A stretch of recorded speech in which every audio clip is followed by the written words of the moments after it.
dalam lindungan Allah. Orang yang duduk dalam lindungan yang maha tinggi dan bermalam dalam naungan yang maha kuasa akan berkata kepada Tuhan, tempat perlindunganku dan kubu pertahananku, Allahku yang kupercayai. Sungguh, dialah yang akan melepaskan engkau dari jerat penangkap burung, dari penyakit sampar yang busuk. Dengan kepaknya ia akan melindungi engkau, di bawah sayapnya engkau akan berlindung. Kesetiaannya ialah perisai dan pagar tembok. Engkau tak usah takut terhadap kedahsyatan malam, terhadap panah yang terbang di waktu siang, terhadap penyakit sampar yang berjalan dalam gelap, terhadap penyakit penular yang mengamuk di waktu petang. Walau 1.000 orang rebah di sisimu dan 10.000 di sebelah kananmu, tetapi itu tidak akan menimpamu. Engkau hanya menontonnya dengan matamu sendiri dan melihat pembalasan terhadap orang-orang fasik. Sebab Tuhan ialah tempat perlindunganmu, yang maha tinggi telah kau buat tempat perteduhanmu. Malapetaka tidak akan menimpa kamu, dan tulah tidak akan mendekat kepada kemahmu. Sebab malaikat-malaikatnya akan diperintahkannya kepadamu untuk menjaga engkau di segala jalanmu. Mereka akan menatang engkau di atas tangannya, supaya kakimu jangan terantuk pada batu. Singa dan ular tedung akan kau langkahi, engkau akan menginjak anak singa dan ular naga. Sungguh, hatinya melekat kepadaku, maka aku akan meluputkannya. Aku akan membentenginya sebab ia mengenal namaku. Bila ia berseru kepadaku, aku akan menjawab. Aku akan menyertai dia dalam kesesakan. Aku akan meluputkannya dan memuliakannya. Dengan panjang umur akan kukenyangkan dia, dan akan kuperlihatkan kepadanya keselamatan daripadaku. Shalom saudara, beberapa bulan terakhir, gereja kita sudah mulai masuk dalam pelayanan intergenerational, atau bisa juga disebut lintas generasi. Istilah ini mulai muncul pada akhir abad ke-20 ketika penamaan generasi seperti baby boomer lahir untuk mengidentifikasi fenomena banyaknya anak-anak yang lahir pasca Perang Dunia Kedua pada tahun 1945 sampai 1960-an. Penamaan generasi millennials yang lahir menjelang pembukaan milenium yang baru, yaitu tahun 2000, dipopulerkan oleh William Strauss dan Neil Howe, yang pada saat itu adalah penulis buku dan juga konsultan sosiologis. Dan teori mereka masih dipakai sampai hari ini untuk mempermudah mengidentifikasi perbedaan generasi yang ada di gereja. Namun ternyata, perbedaan generasi ini menunjukkan fenomena yang menarik, yaitu kontribusi setiap generasi terhadap gereja berbeda antara satu dengan yang lainnya, dan kebutuhan mereka juga berbeda antara satu generasi dengan yang lainnya. Disinilah letak fungsi utama dari pelayanan lintas generasi. Alih-alih berfokus kepada satu generasi saja, gereja melihat sebuah pelayanan yang mewakili dan membuka interaksi antar generasi di dalam sebuah gereja lokal. Lalu apa dampaknya? Dampaknya adalah bahwa setiap karunia dan panggilan dari masing-masing generasi bisa terwakili, dan kebutuhan setiap generasi terjawab. Kita sadar bahwa terkadang menjaga hubungan di antara yang sama generasinya saja sudah susah, apalagi membangun hubungan lintas generasi. Tetapi inilah tantangan gereja zaman sekarang. Jadi, apa yang perlu dibangun dalam sebuah hubungan lintas generasi? Ada 3 area besar yang perlu dibangun menurut David Kinnaman dalam bukunya Faith for Exiles. Yang pertama adalah shared experience. Hubungan itu betul-betul terbentuk ketika 2 orang atau lebih mau berkomitmen untuk meluangkan waktu bersama-sama. Dan walaupun sepertinya mudah, kenyataannya tidak semudah itu. Sebuah pertanyaan sederhana.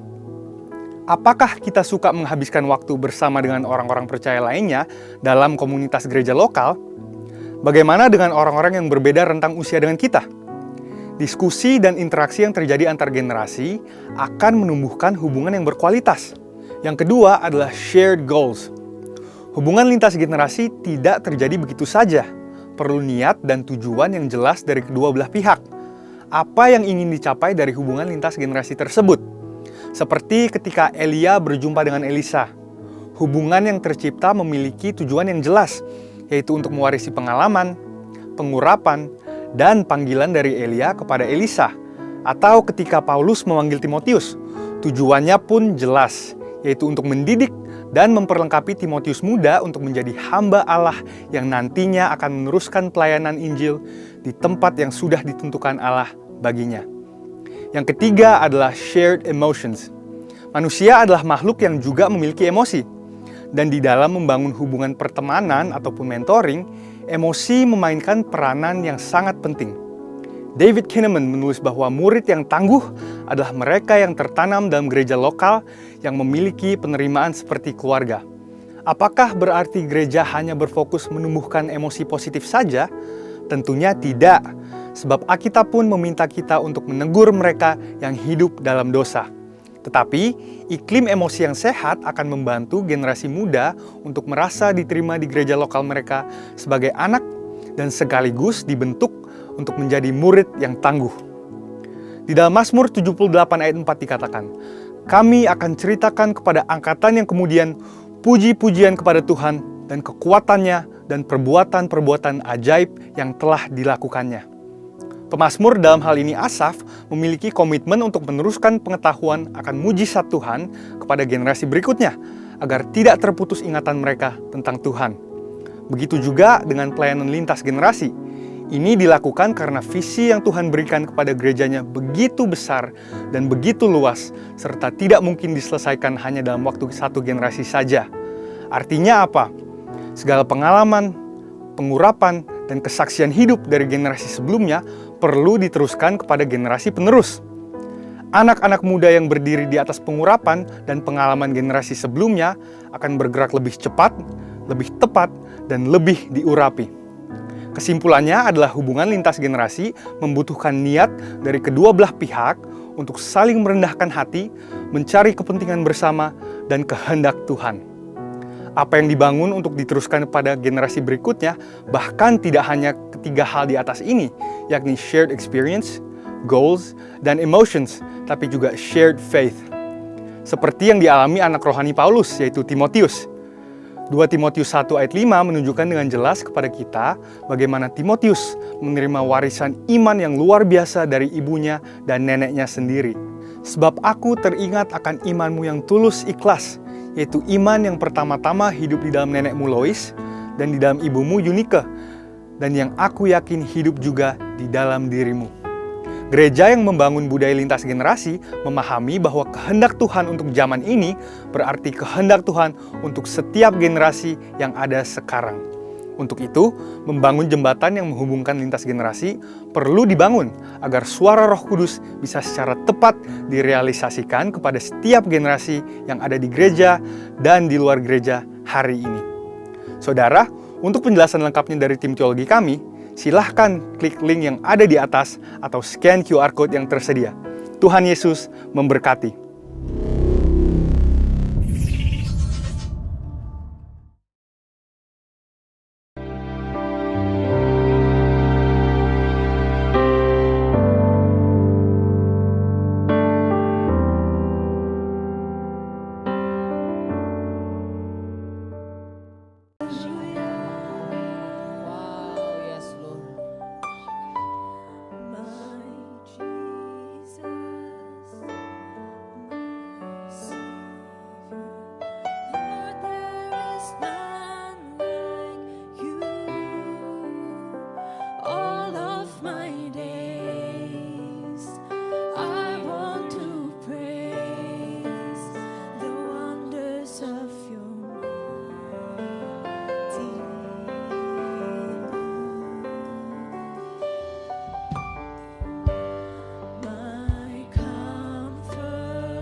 Shalom semuanya.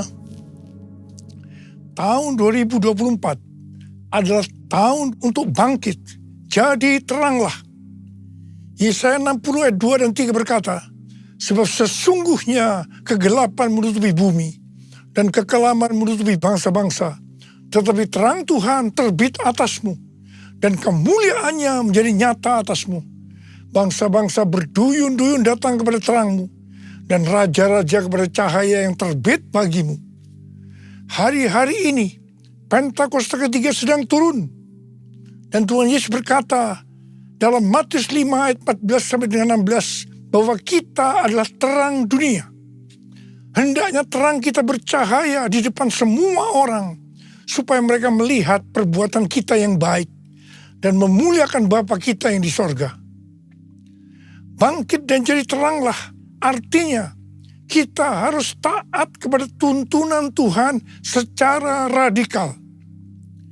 Pada waktu Musa dan orang Israel berjalan di padang gurun, mereka dituntun tiang awan dan tiang api. Mereka secara radikal harus taat kepada tuntunan Tuhan ini. Kalau tiang awan dan tiang api itu berhenti, mereka juga berhenti dan berkemah. Kalau tiang awan dan tiang api itu naik, maka mereka juga bergerak. Berapa lama pun awan itu diam di atas kemah suci, baik 2 hari, sebulan, atau lebih lama, orang Israel tetap berkemah dan tidak berangkat. Tetapi ketika awan itu naik, barulah mereka berangkat.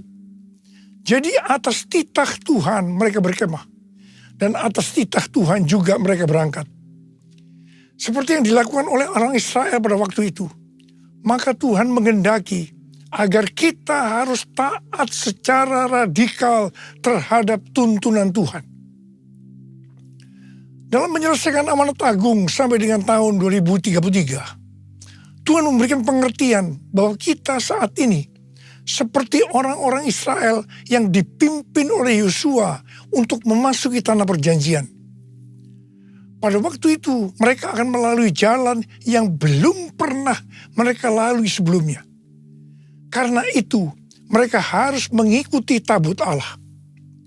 Kita pun saat ini sedang berjalan melalui jalan yang belum pernah kita lalui sebelumnya. Pintu sudah dibuka oleh Tuhan, tetapi jalan yang di depan kita belum pernah dilalui sebelumnya. Karena itu, kita harus mengikuti tuntunan Tuhan secara radikal. Katakan amin. Orang Israel harus mengikuti tabut Allah dengan jarak kira-kira 2000 hasta, sekitar 914 meter. Tidak boleh terlalu dekat, juga tidak boleh terlalu jauh, supaya mereka tidak kehilangan arah dan tidak tahu jalan yang harus dilalui. Begitu juga dengan kita dalam mengikuti tuntunan Tuhan. Tidak boleh terlalu dekat dan juga tidak boleh terlalu jauh. Pengertian tentang terlalu dekat dan terlalu jauh dari tuntunan Tuhan terdapat dalam Pengkhotbah 7 ayat 16 dan 17 yang berkata, janganlah terlalu saleh, janganlah perilakumu terlalu berhikmat. Mengapa engkau akan membinasakan dirimu sendiri? Janganlah terlalu fasik, janganlah bodoh. Mengapa engkau mau mati sebelum waktumu? Jadi di sini jelas bahwa kita harus memperhatikan dengan seksama agar kita tidak terlalu dekat dan juga tidak terlalu jauh dari tuntunan Tuhan karena akibatnya bisa fatal. Terlalu dekat di sini artinya terlalu saleh, perilaku yang terlalu berhikmat. Pengertian ini harus dihubungkan dengan Amsal 3 ayat 7 yang berkata, janganlah engkau menganggap dirimu sendiri bijak. Takutlah akan Tuhan dan jauhilah kejahatan. Ini juga bisa diartikan jangan sok rohani. Jangan paling benar sendiri. Ingat, akibatnya bisa fatal. Sedangkan terlalu jauh bisa diartikan terlalu fasik dan bersikap bodoh. Ingat, akibatnya bisa fatal. Supaya kita tidak terlalu dekat atau terlalu jauh dari tuntunan Tuhan, maka kita harus memperhatikan pesan Yosua kepada bangsa Israel yang akan masuk ke tanah perjanjian dengan mengikuti tabut dalam Yosua 3 ayat 5. Kuduskanlah dirimu, sebab besok Tuhan akan melakukan perbuatan yang ajaib di antara kamu. Jadi kita akan tahu kalau kita tidak akan menyimpang dari tuntunan Tuhan, kalau kita menguduskan diri untuk menyelesaikan amanat agung sampai dengan tahun 2033. Jalan yang kita tempuh belum pernah dilalui sebelumnya. Karena itu kita harus menguduskan diri, supaya tidak menyimpang dari tuntunan Tuhan. Layaklah segala bangsa sujud kepadamu, sebab Kau Allah yang kudus, layak disembah. Layaklah segala bangsa sujud kepadamu, sebab Kau Allah yang kudus, layak disembah, layak disembah, layak disembah. Sekarang mari kita akan melihat tuntunan dari Tuhan. Bangkit dan jadi teranglah, itu artinya kita harus menyelesaikan amanat agung. Kita harus memuridkan, dan hanya murid yang bisa memuridkan. Karena itu kita harus menjadi murid Tuhan Yesus. Untuk bisa bangkit dan jadi teranglah, yang artinya menjadi murid, maka kita harus mengalami proses pemurnian dan pembentukan yang dilakukan oleh Tuhan sendiri. Pada akhir tahun 2023, Tuhan berbicara kepada saya melalui Maliaki 3 ayat 1 sampai dengan 4. Yang berkata demikian, lihat, aku menyuruh utusanku agar ia mempersiapkan jalan di hadapanku. Tiba-tiba Tuhan yang kamu cari akan datang ke baitnya. Utusan perjanjian yang kamu inginkan itu sesungguhnya ia datang. Firman Tuhan semesta alam. Siapakah yang dapat tahan akan hari kedatangannya? Siapakah yang dapat tetap berdiri ketika ia menampakkan diri? Sebab ia seperti api pemurni logam dan seperti sabun penatu. Ia akan duduk seperti orang yang memurnikan dan menahirkan perak. Ia menahirkan orang Lewi, menyucikan mereka seperti emas dan perak, supaya mereka menjadi orang-orang yang mempersembahkan kurban kepada Tuhan dalam kebenaran. Maka persembahan Yehuda dan Yerusalem akan menyenangkan hati Tuhan, seperti pada hari-hari dahulu kala, dan seperti tahun-tahun purbakala. Pastor D, pendoa syafaat saya yang berada di Perth, Australia, memberikan pesan Tuhan kepada saya bahwa tahun 2024 ini adalah tahun tiba-tiba. Baptisan api atau pemurnian gereja akan terjadi secara tiba-tiba dan kemuliaan Tuhan turun.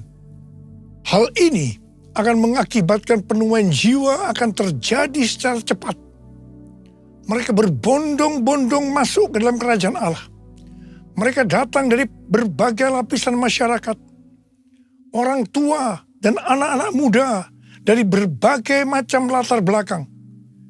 Anak-anak muda akan lapar dan bergairah untuk Tuhan. Pentakosta ketiga akan dinyatakan seperti belum pernah terjadi dan disaksikan sebelumnya.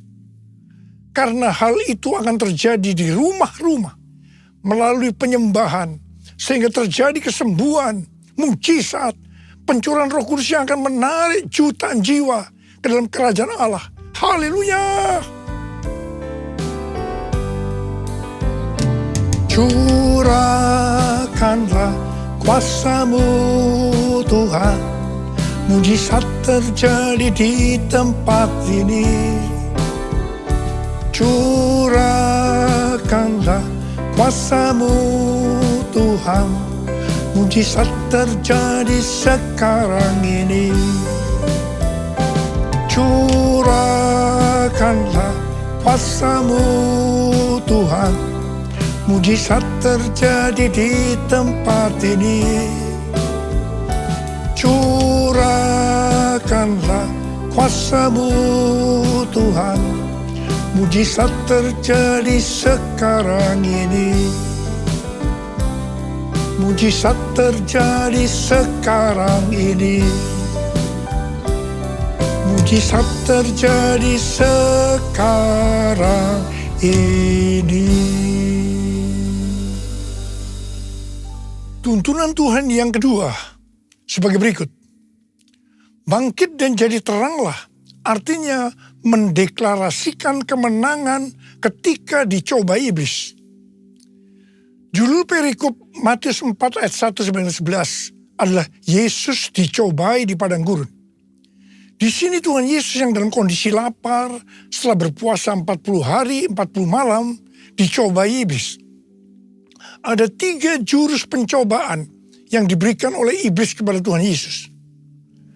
Perlu dicatat bahwa 3 jurus pencobaan iblis ini juga secara terus-menerus ditujukan kepada orang-orang Kristen.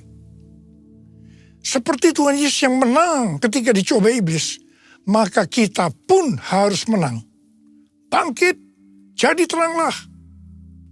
Kita akan melihat 3 jurus pencobaan yang dilakukan oleh iblis. Jurus pertama, iblis berkata kepada Tuhan Yesus, "Jika Engkau anak Allah, perintahkanlah supaya batu-batu ini menjadi roti." Iblis tahu bahwa Yesus sedang lapar. Dia butuh roti. Di sini iblis menekankan bahwa hidup di dunia yang paling penting mencari roti. Roti berbicara tentang hal-hal yang jasmani. Kalau tidak ada roti, maka akan mati.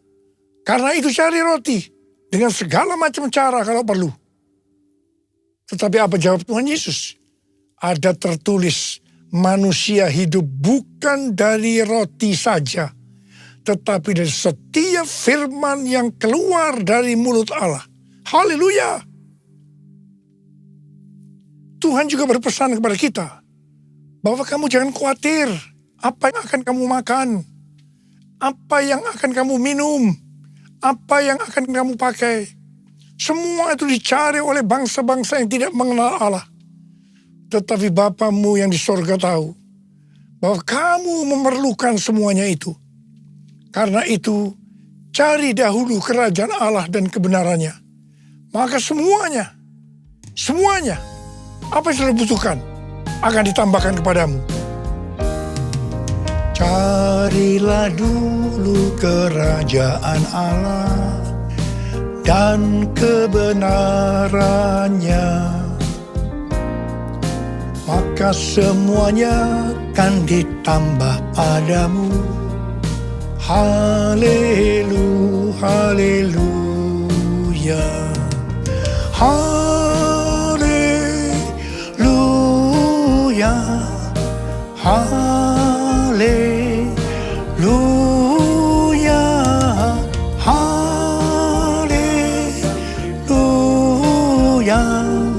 haleluya, haleluya, haleluya, haleluya, haleluya, haleluya.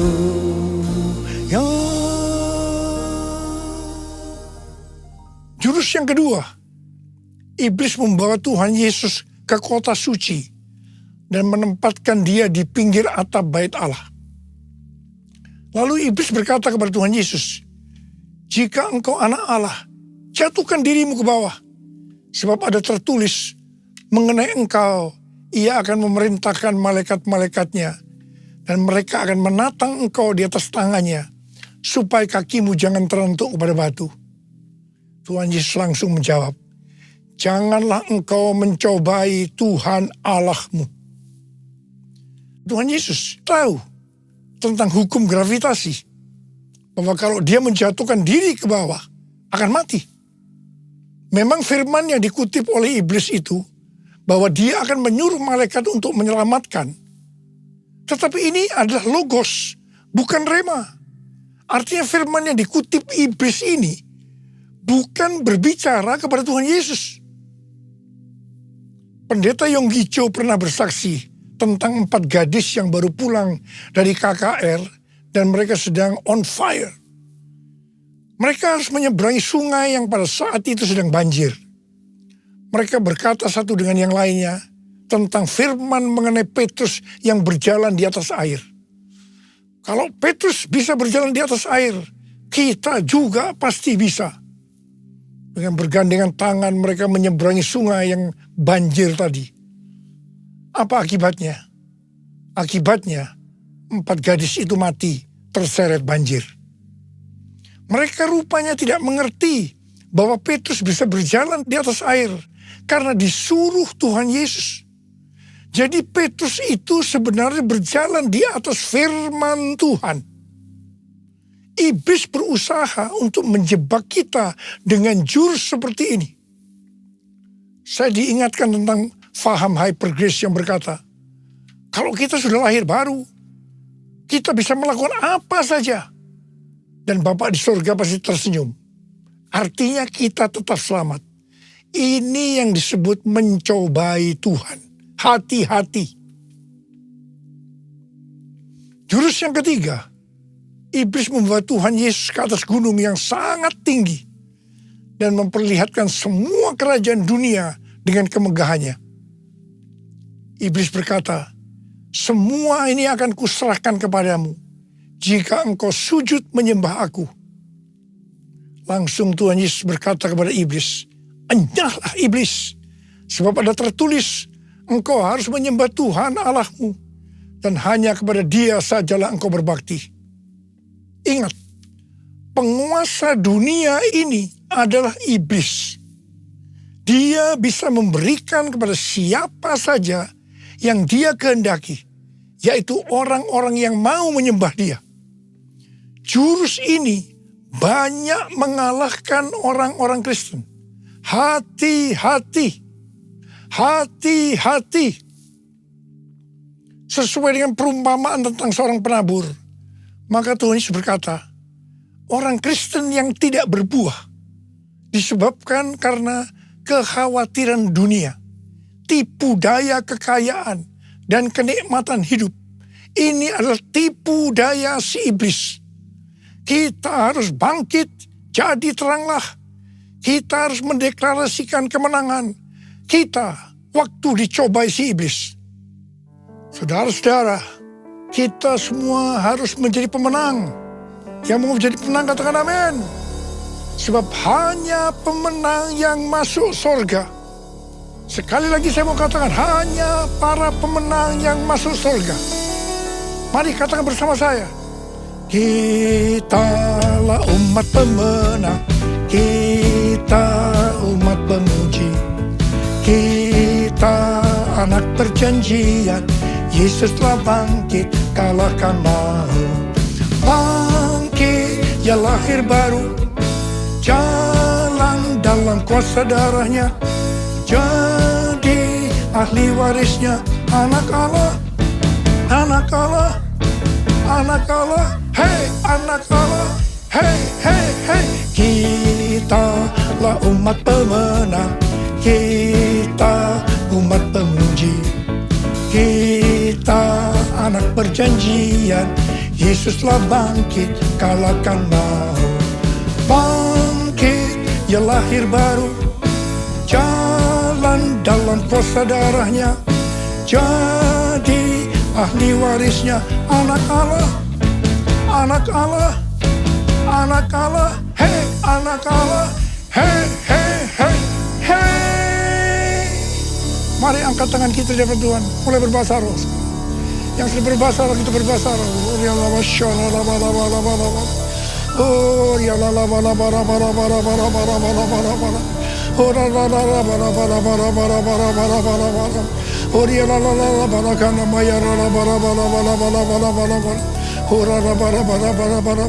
Hamba berdoa buat anak-anak-Mu saat ini ya Tuhan. Jadikan kami sebagai umat pemenang. Jadikan kami sebagai umat pemenang. Urapi kami ya Tuhan. Urapi kami. Urapan Tuhan turun atas-Mu. Terima. Dalam nama Yesus. Dalam nama Yesus. Haleluya. Amin. Saudara-saudara, kita akan masuk dalam perjamuan kudus. Kita akan mengingat ayat ini. Sebab setiap kali kamu makan roti ini dan minum cawan ini, kamu memberitakan kematian Tuhan sampai Ia datang. Perjamuan kudus adalah perjamuan Tuhan Yesus sendiri. Setiap kali kita masuk dalam perjamuan kudus, Tuhan Yesus selalu berkata, biarlah ini menjadi peringatan akan aku. Peringatan akan aku. Karena itu mari arahkan hati kita kepada kebaikan Tuhan. Kita akan mengingat kebaikan Tuhan. Supaya kita lebih mengasihi Tuhan Yesus. Kita lebih mengasihi satu dengan yang lain.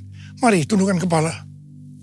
Bapa, siapakah kami sebelum kami mengenal Engkau? Kami semua orang berdosa. Upah dosa adalah maut, mati. Tapi Engkau yang tidak berdosa telah dijadikan dosa oleh karena kami. Engkau harus turun dari sorga mulia, mati ganti kami dengan penderitaan yang luar biasa. Sungguh kalau kami pikirkan betapa baiknya Engkau Tuhan. Engkau jadikan kami sebagai anak-anak-Mu. Engkau berkati, Engkau tuntun kami, Engkau tegur juga kalau kami salah. Itu Engkau ya Aba, itu Engkau ya Aba. Terima kasih buat kebaikan-Mu selama ini buat kami semua. Terima kasih. Tuhan akan memberkati kita semua melalui perjamuan kudus. Tapi Tuhan mau kita makan dan minum dengan cara yang benar. Karena itu masing-masing introspeksi. Lihat keadaan dirimu masing-masing. Jangan menyimpan dosa. Kalau ada dosa yang Tuhan ingatkan saat ini, langsung minta ampun. Langsung minta ampun. Ampuni kami Tuhan. Ampuni saya Tuhan. Ampuni saya. Tuhan, Kau melihat anak-anak-Mu sedang meminta ampun padamu. Layakkan kami untuk masuk dalam perjamuan kudus. Dan Kau akan memberikan berkat yang luar biasa buat kami semua. Terima kasih. Kami akan masuk dalam perjamuan kudus dengan hati yang penuh ucapan syukur. Dalam nama Yesus kami berdoa. Amin. Sekarang mari angkat roti di tangan kanan kita tinggi-tinggi. Sebab apa yang telah kuteruskan kepadamu telah aku terima dari Tuhan. Yaitu bahwa Tuhan Yesus pada malam waktu Ia diserahkan mengambil roti. Dan sesudah itu Ia mengucap syukur atasnya. Ia memecah-mecahkannya dan berkata, inilah tubuhku yang diserahkan bagi kamu. Perbuatlah ini menjadi peringatan akan aku. Sudah dikasih Tuhan. Bukankah roti yang kita pecah-pecahkan ini adalah persekutuan kita dengan tubuh Kristus? Mari kita makan dalam nama Yesus.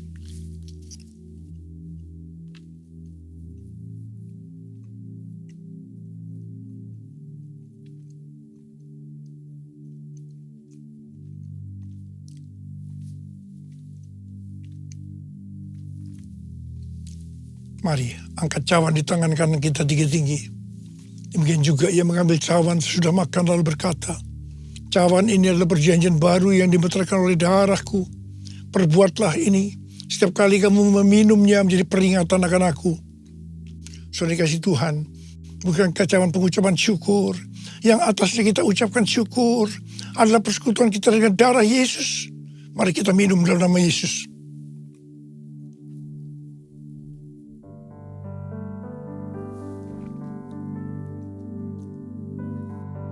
Mari angkat tangan kita di hadapan Tuhan. Ucapkan syukur dan terima kasih dengan suara, jangan diam. Tuhan, terima kasih ya Tuhan. Terima kasih ya Tuhan. Terima kasih ya Tuhan. Terima kasih ya Tuhan.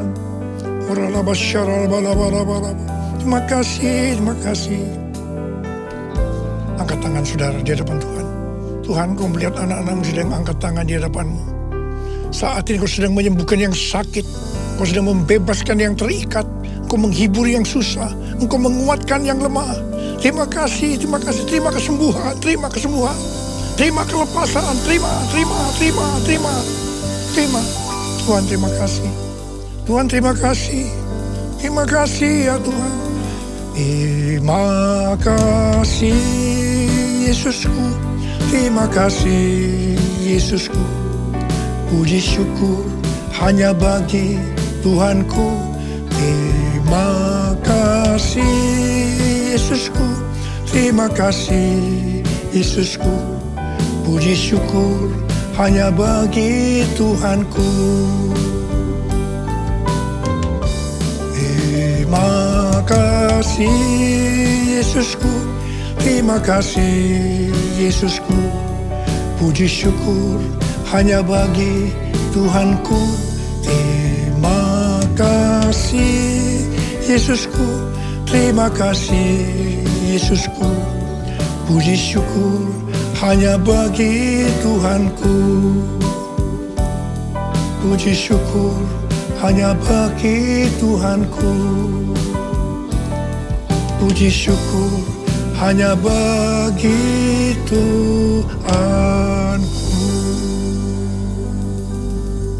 Makasih Tuhan. Terima kasih Tuhan. Terima kasih. Sekarang terimalah berkat Tuhan. Kasih karunia berlimpah-limpah daripada Allah Bapa dalam anak yang tunggal Yesus Kristus. Persekutuan yang manis dengan Roh Kudus menyertai kita semua. Mulai hari ini sampai Tuhan Yesus datang menjemput kita di awan-awan. Dan bahkan sampai selama-lamanya. Yang percaya bersama-sama katakan amin.